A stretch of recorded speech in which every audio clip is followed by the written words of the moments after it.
money worries.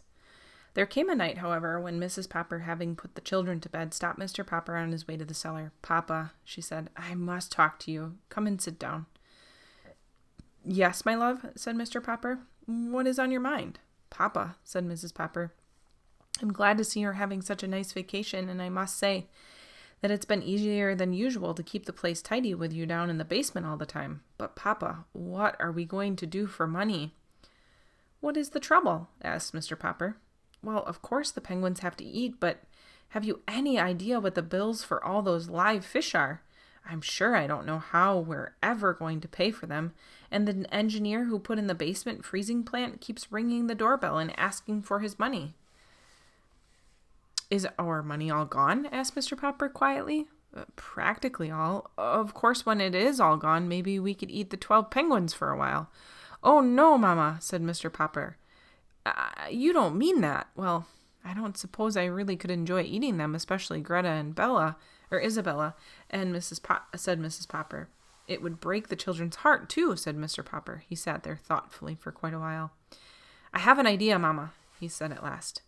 "Maybe we could sell them to somebody, and then we would have a little money to live on," said Mrs. Popper. "No," said Mr. Popper. "I have a better idea. We will keep the penguins. Mama, you have heard of trained seals acting in theaters?" "Of course I have heard of trained seals," answered Mrs. Popper. "I even saw some once. They balance balls on the ends of their noses." "Very well then," said Mr. Popper. "If there can be trained dogs and trained seals, why can't there be trained penguins?" "Perhaps you are right, Papa."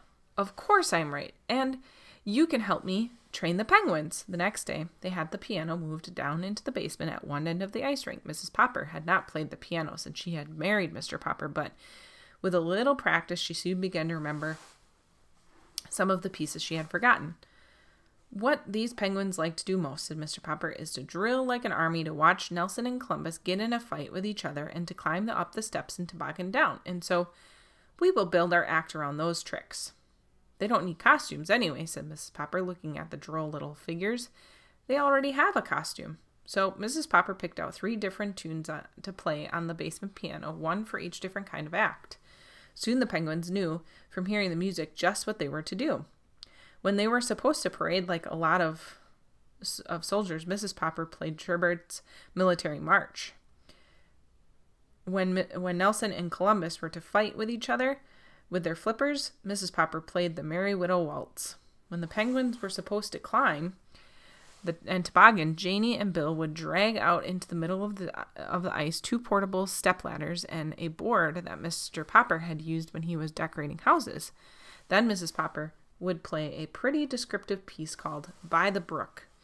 It was cold in the cellar, of course, so that Mrs. Popper had learned to play the piano with her gloves on. By the end of January, Mr. Popper was sure the penguins were ready to appear in any theater in the country.